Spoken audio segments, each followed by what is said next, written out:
জনস্বার্থ ক্ষুণ্ণ করে ব্যবসায়ীকে লিজ দেবার প্রতিবাদে কালিয়াগঞ্জ পৌর বাসস্ট্যান্ডে প্রতীক্ষালয় ভবনে তালা মারল বিজেপি। মঙ্গলবার দুপুরে পুর কাউন্সিলর গৌরাঙ্গ দাসের নেতৃত্বে একদল বিজেপি কর্মী ঝান্ডা হাতে বাসস্ট্যান্ডে গিয়ে প্রতীক্ষালয় ভবনে তালা ঝুলিয়ে দেয়।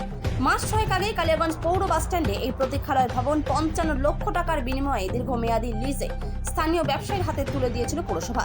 রেলের জমি লিজ নিয়ে তৈরি পৌর বাসস্ট্যান্ডে নির্মিত প্রতীক্ষালয় ভবন লিজ দেবার প্রতিবাদে এর আগে সোচ্চার হয়েছিল বিজেপি। তৃণমূল জমানায় বিজেপির সেই প্রতিবাদকে পাত্তাই দেয়নি কালিয়াগঞ্জ পুরসভা। বাংলার শাসন ক্ষমতায় পালাবদল হতেই পৌর বাসস্ট্যান্ডে লিজ দেওয়া প্রতীক্ষালয়ে মঙ্গলবার তালা ঝুলিয়ে দিল বিজেপি। কালিয়াগঞ্জ থেকে অনুপ জয়সওয়ালের রিপোর্ট, বিগ নিউজ বাংলা। দেখা যাচ্ছে কালিয়াগঞ্জ বাসস্ট্যান্ডে একটা ঘরে আপনারা সেটাতে তালা ঝুলিয়ে দিলেন এবং সেখানে ফ্ল্যাগও লাগালেন, বলবেন? দেখুন, বিষয় হলো কালিয়াগঞ্জ বাস স্ট্যান্ডে বিবেকানন্দ মোড়ে যে বাস স্ট্যান্ড রয়েছে, বাস স্ট্যান্ডের উত্তর দিকের যে গেট রয়েছে, গেটের পাশে একটা বড় বিল্ডিং করা হয়েছিল।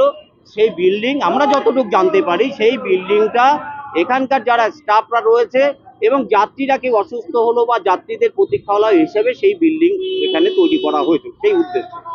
কিন্তু সেই বিল্ডিং বিগত দিনে সেই বিল্ডিং চুপে চাপে সেই বিল্ডিং অন্য জায়গায় লিজ দিয়ে দেয় ব্যক্তিগত ব্যবসায়ীর কাছে।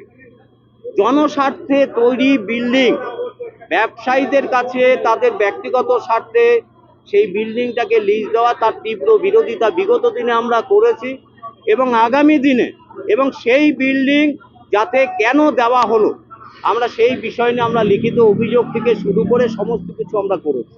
কিন্তু সেই সময় করা সত্ত্বেও কোনো রকম এখানে কর্ণপাত করা হয়নি। মানুষের জনগণের সরকার এসেছে, জনস্বার্থে ব্যবহৃত এই বিল্ডিং জনগণের স্বার্থেই ব্যবহৃত হবে, কোনো ব্যক্তিগত ব্যবসায়ীর স্বার্থে নয়। আমরা তীব্র বিরোধিতা করি এবং এই যে বিল্ডিং আজকে আমরা তালা মারলাম ভারতীয় জনতা পার্টির পক্ষ থেকে। যে পার্টি লিজ নিয়েছে সেই পার্টিকে লিজ দিয়েছে তারা কথা বলুক, কিন্তু এই বিল্ডিং এখানকার স্টাফ এবং এখানকার যারা যাত্রীরা থাকবে যাদের জন্য নির্মিত বিল্ডিং, এটা কোনো ব্যক্তি স্বার্থে ব্যবহৃত দিব না, কোনো ব্যবসায়ীর কাছে লিজ আমরা মানব না। এটা মানুষের জন্য বিল্ডিং, মানুষের কাজেই লাগবে। তাই আমরা এটাকে তালা মারলাম, আমরা তালা মেরে যাতে এটাতে আর কোনো কাজ সমস্ত কাজ বন্ধ থাকে। দেখুন, এই বিষয়টা আপনারা ঠিকই বলেছেন। এটা যদিও তালা মেরেছে আমার জানা ছিল না, আপনাদের মুখ দিয়ে শুনলাম। তবে এটা গৌরাঙ্গবাবুও জানি, আমাদের এমপি সাহেবকেও বলা হয়েছিল যে ওটা ভাড়া দেওয়া হয়েছিল। মানে এককালে একটা টাকা দিয়েছিল 55 লক্ষ টাকা এবং মান্থলি একটা আমাদের 5,000 হোক 10,000 হোক একটা ভাড়া আছে। সেটা হচ্ছে আমাদের পৌরসভার তো অনেক ঘরই আছে এরকম মার্কেটের উপরে, যেরকম আমরা ভাড়া সিস্টেমে থাকি সেই ভাড়া হিসেবে ওটা আমরা এখনো নিচ্ছি, প্রতি মাসেই টাকাটা দিচ্ছে। কিন্তু এককালীন 55 লাখ টাকা দিয়ে ওটা বিক্রি করেছিল।